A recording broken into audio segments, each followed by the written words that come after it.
Alright guys, today we're going to be reviewing the brand new black Heybike Villain. So, I pulled up their website on my phone, and this bike costs $1,400 brand new. I think I got a discount code, I'll have it in the description, and like a link to the product. Overall, like, from the start, I really like this bike way better than the yellow one. The Heybike has always been kind of loud, which kind of bugs me, but getting into some of the specs, it's rated a top speed of 45 miles per hour and 4,160 watt motor, 52 volt, 26 amp hour battery. 50 miles of range, though 50 miles of range, that's like if you're going top speed in mode 1. It's more like 30 miles of range if you're just like cruising, you know, going on trails and stuff. But anyways, you got 14-inch front, 12-inch rear. We're gonna compare the yellow with the black version in just a second, but I definitely like this black version a lot better. So the main differences between the black and the yellow, the kickstand is a little bit shorter on the black one, which helps the bike lean like on the kickstand more. The yellow kickstand is a hair longer, so it stands upright more, making it want to fall over easily. So that's one difference. And then the foot pegs on the black are upgraded compared to the yellow. So the foot pegs on the new black one feel a lot better. And then you've got a tail light, which the yellow one doesn't have. The upgraded seat cover. So the seat is actually a little bit different than the yellow. The yellow feels more round, and then the new seat feels more flat, and it just feels like a little bit more comfortable. The brakes pretty much feel the same, throttle response. You've got reverse, and then the LED light bar in the front. The suspension feels a tad bit better in the back. And then honestly, in my opinion, I think the black looks a little bit better. It just looks a little bit cleaner. And then, of course, you got the little safety switch thing. You know, obviously, front and rear hydraulic disc brakes and all that stuff. But yeah, that's the main differences, is the seat, taillight, foot pegs, and the suspension feels just a little bit nicer. But I definitely think it's worth an extra $100 to get the black version, at least for my type of riding, because I like feeling secure on the foot pegs, and the seat just feels a little bit better overall. But yeah, let's get into some wheelies, test this thing out, and we do have brake sensors, which is pretty common for all these bikes, but we're gonna wheelie anyways. It pretty much wheelies the same as the yellow one, if I'm being honest. But it's not a bad bike to wheelie. It wheelies pretty darn nice.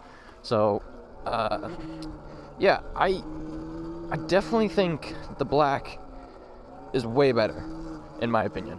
Like, it's only $100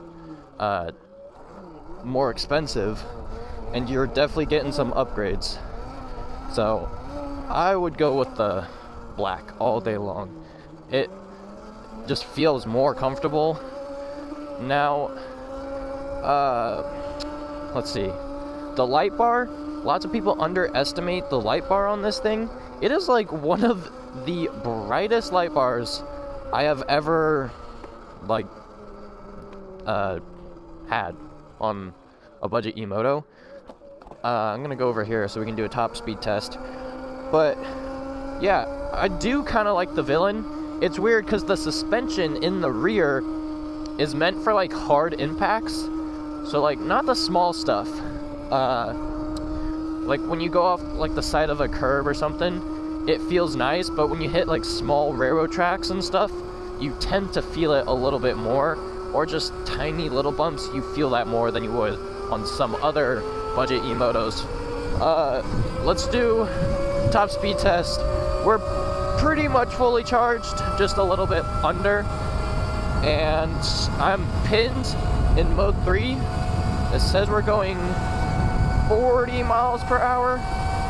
It is so loud, bro. It's also a little bit bumpy when you go super fast. Okay, we're going 43.6. We're actually hauling. Not 45 like they advertised, but we're still cruising. Dang.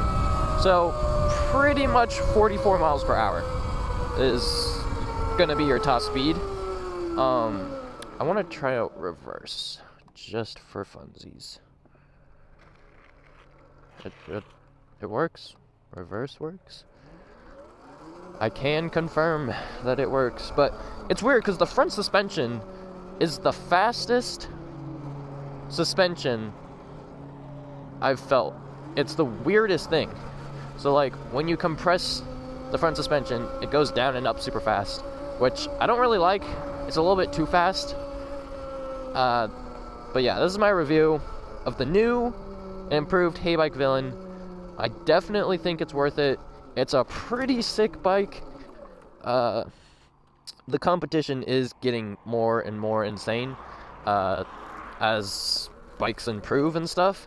So I'm going to continue to do all these review stuff, but I definitely think that the new Heybike Villain is way better than the yellow one. So, yeah, make sure to go check it out. Thank you for watching the video. Of course, like I said, I'll have a link in the description. If you got any questions, I'll try to answer them. I try to answer the most serious, relevant, legit questions and stuff. But, yeah, that's it. Thank you for watching. Peace. Alright, guys, so I'm in my backyard track. I just wanted to do a quick little lap around the track with the Heybike Villain, just to kind of see how it jumps and does off-road. Okay, it does really good through the whoop section. It's a little squirrely, in my opinion. Okay.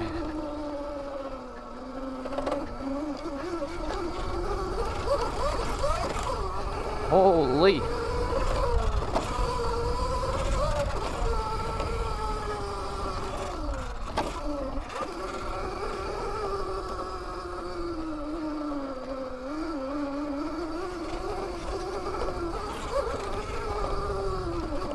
Okay. Whew, that was a little sketchy. In my opinion, this is not, like, a good race bike off-road. I would say this is more good for, like, trails and stuff. Doing that off-road, hitting all those, like, tiny little bumps in the dirt was just not it for this bike. So, with that being said, this is more like Pavement Princess or Trail Master kind of style.